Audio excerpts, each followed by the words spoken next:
The lighting of Hanukkah menorahs in public spaces was initiated by the Rebbe, Rabbi Menachem Mendel Schneerson, and gave rise to the now ubiquitous menorahs that stand in city squares, malls, and parks across the United States of America and the world.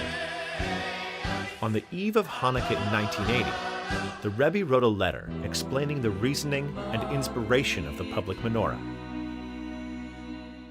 To all participants in the public lighting of the Hanukkah menorah in the USA, greeting and blessing. Hanukkah, the festival of lights, recalls the victory, more than 2,100 years ago, of a militarily weak but spiritually strong Jewish people over the mighty forces of a ruthless enemy that had overrun the Holy Land and threatened to engulf the land and its people in darkness.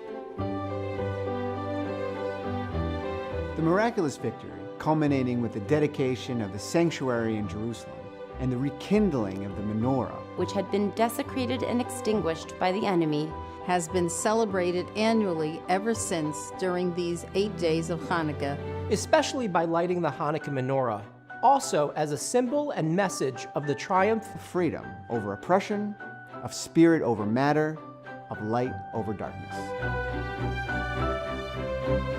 It is a timely and reassuring message, for the forces of darkness are ever present. Moreover, the danger does not come exclusively from the outside. It often lurks close to home, in the form of insidious erosion of time-honored values and principles that are at the foundation of any decent human society. Needless to say, darkness is not chased away by brooms and sticks, but by illumination. Our sages said a little light expels a lot of darkness.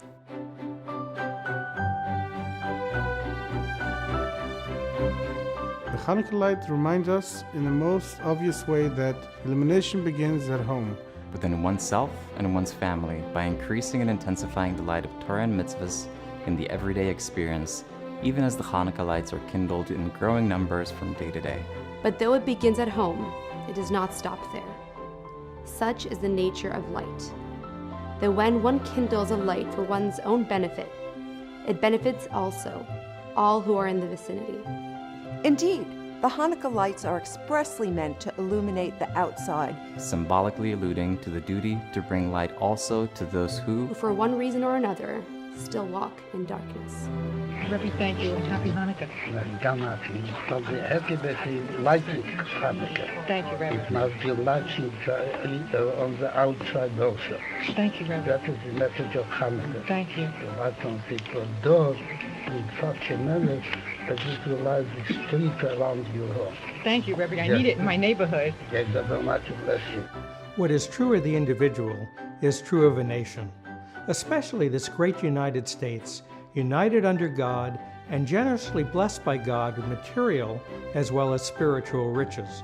It is surely the duty and privilege of this nation to promote all the forces of light, both at home and abroad, and in a steadily growing measure.